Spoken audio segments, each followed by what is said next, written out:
जो दूसरों के लिए कुआं खोदता है वही उसमें गिर जाता है। यह कहानी है एक बादशाह की।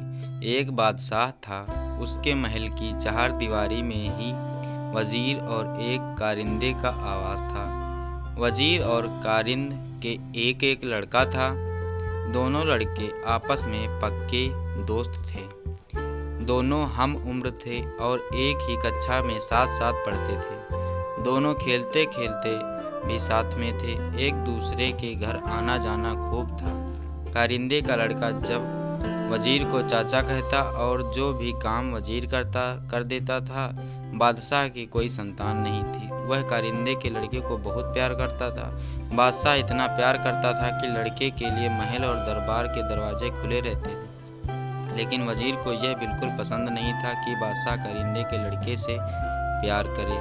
वह चाहता था कि बादशाह उसके बेटे की प्यार करे और गोद भी ले ले, जिससे बादशाह के मरने के बाद उसका लड़का बादशाह बने। वजीर जो चाहता था ठीक उसके उल्टा होता था। बादशाह कारिंदे के लड़के को और अधिक प्यार करता गया। वजीर के लड़के से बादशाह का लगाव पहले ही नहीं था, इसलिए वजीर कारिंदे और उसके लड़के से मन ही मन जलने लगा। ऐसा रास्ता खोजता रहा जिससे उसका मन चाहा हो जाए। जब कोई बात बनती नजर आई नहीं तो उसने सोचा कि कुछ ऐसा किया जाए जिससे ना रहे बांस ना बजे बांसुरी। एक दिन वजीर ने कारिंद के लड़के को घर बुलवाया। घर आने पर वजीर ने उसके एक रूमाल पैसे देकर गोश्त लाने के लिए भेज दिया। वजीर ने बताया कि गोश्त बाजार में फला गली के नुक्कड़ वाली दुकान से लाना है। लड़के ने रुमाल लिया और गया। रास्ते में कुछ लड़के गुल्ली डंडा खेल रहे थे। उनमें वजीर का लड़का भी गया था। वजीर के लड़के ने कारिंदे के लड़के को आते देखा तो चिल्लाकर पुकारा, भैया कहाँ जा रहे हो? उसने कहा, मैं गोश्त लेने जा रहा हूँ। वजीर के लड़के ने कहा कि गोश्त मैं ले जाऊँगा, तू मेरा दांव उतार दे। चाचा ने उस दुकान से गोश्त मंगाया। उसने वजीर के बताए अनुसार दुकान पर पहुंचने का रास्ता बताते हुए उसे रूमाल और पैसे दे दिए। वजीर का लड़का गोश्त लेने के लिए चला गया और कारिंद का लड़का दांव उतारने लगा।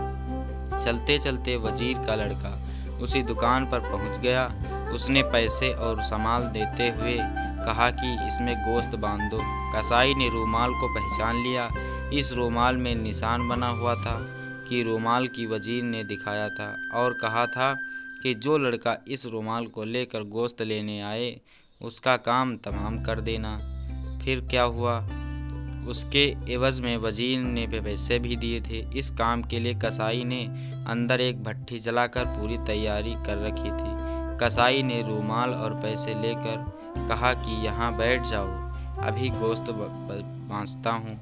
उस समय दुकान पर कोई ग्राहक नहीं था। वजीर और लड़का जैसे ही अंदर पहुंचा, कसाई ने उसे पकड़कर जलती भट्टी में झोंक दिया।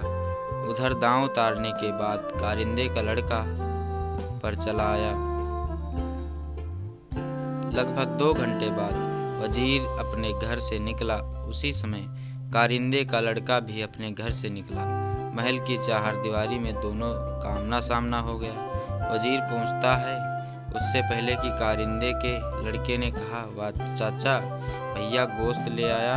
इतना सुनते ही जैसे वजीर को सांप ने डस लिया। फिर कारिंदे का लड़का बोला, चाचा रास्ते में भैया मिल गया था। उसने मुझसे पूछा कि कहाँ जा रहे हो। फिर मैंने कहा कि चाचा ने गोश्त मंगाया है, लेने जा रहा हूँ। उसने मुझसे ज़बरदस्ती रुमाल और पैसे और बोला कि तू मेरा दांव उतार दे, मैं गोश्त लेकर आ रहा हूँ। मैंने दुकान का रास्ता बता दिया था। वजीर की आंखों के सामने अंधेरा छा गया और वापस घर आकर बैठ गया।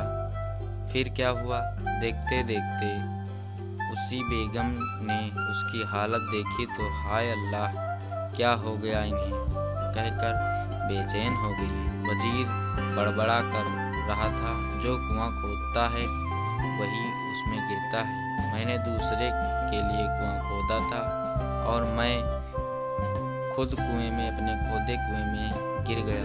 अतः इस कहानी से हमें यह शिक्षा मिलती है कि ध्यान से किसी के भी लिए बुरा मत सोचो, नहीं तो खुद में बुराई में फंस जाओगे।